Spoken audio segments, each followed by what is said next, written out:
But we have to remember that humanity has managed time and again to overcome impossible problems. Good afternoon, OurCrowd.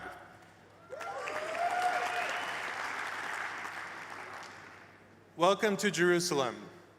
What a beautiful, historical, inspiring, and amazing city.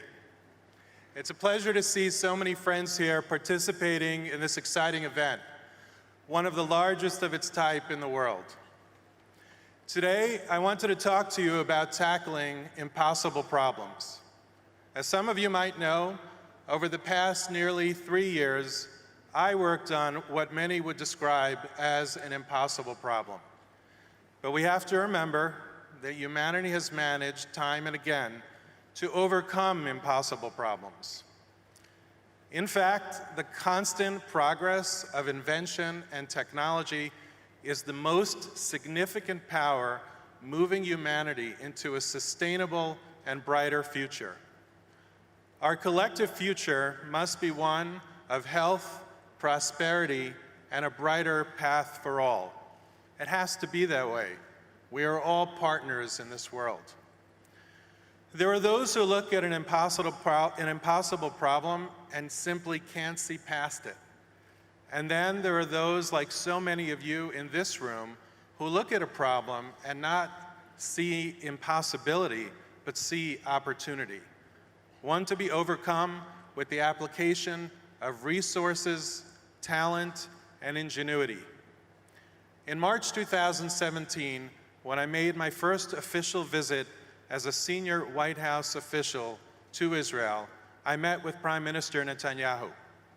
Right around that time, Intel announced it would acquire Mobileye for $15.3 billion, the largest ever acquisition of an Israeli tech company. The Prime Minister was justifiably proud of Mobileye's achievement. Later that day, I went to Ramallah and met with young Palestinian tech entrepreneurs. One of them said something to me that I will never forget. Jason, help us Palestinians learn to build and sell our own Mobileye's. That request stayed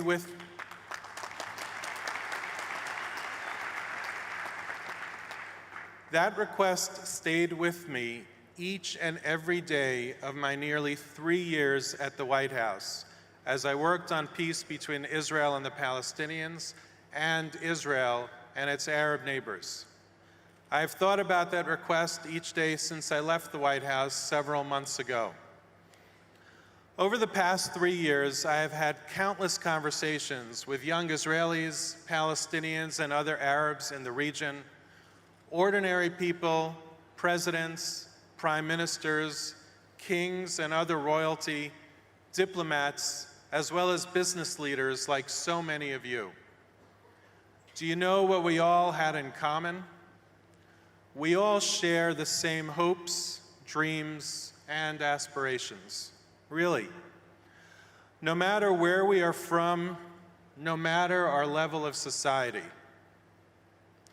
The world faces many acute problems that might seem impossible to solve. Look at the tragedy currently unfolding in China.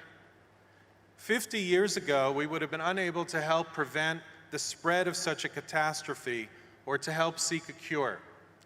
Today, due to advances contributed by thousands of people across multiple disciplines, we have the technologies and abilities to help try to tackle and combat what once was in the realm of the unknown.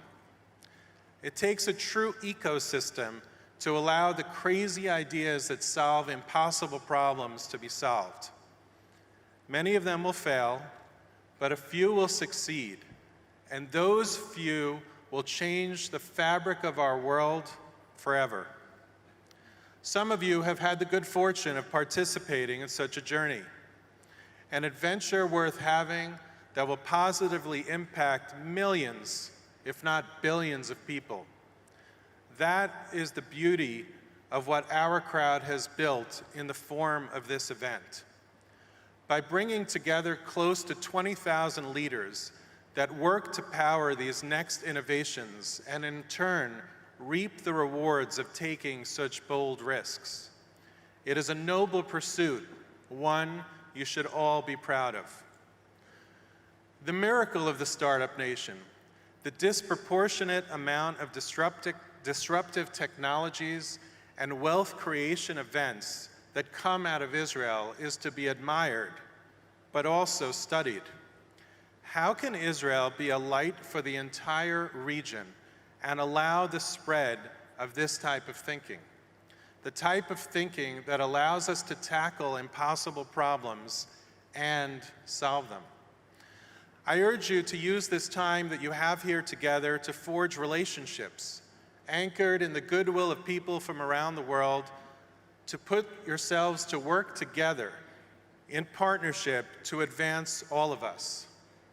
I hope to continue building relationships between Israel and its neighbors in the region, to work on what once seemed impossible, building together an economic bridge of peace.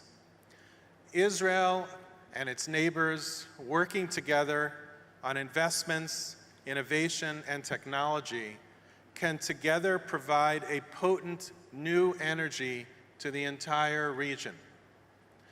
Let us create a Middle East 2.0, whose might and energy can power the region and perhaps the world to a much brighter future. I'm committed to working with all who want to join together to build this new future. It's going to be an exciting and challenging journey, and I need all of your help. I feel incredibly fortunate to have taken part in an impossible journey that matters, attempting to build bridges over the improbable. Being here with you reminds me of the incredible impact that the tech industry, by thinking differently, can have on the most intractable problems. I hope that over these past few days here at OurCrowd, you started to build some lifelong friendships and partnerships, and that together we will work towards accomplishing the impossible. Politicians and diplomats must do their thing, of course, critical work to be sure. But political and diplomatic work takes a lot of time and is fraught with many stumbling blocks. I should know. While they do their critical work, let's make the impossible possible. Let's improve lives. Let's help people throughout this region thrive. Let's connect this region to unlock its incredible potential. Each country of this region can be part of this movement. Each society, Palestinian, Israeli, Egyptian, Jordanian, Saudi, Emirati, Qatari, Omani, Bahraini, Kuwaiti, and others can all be a part of this movement. Let's help change this region and build a new future together today. Thank you so very much.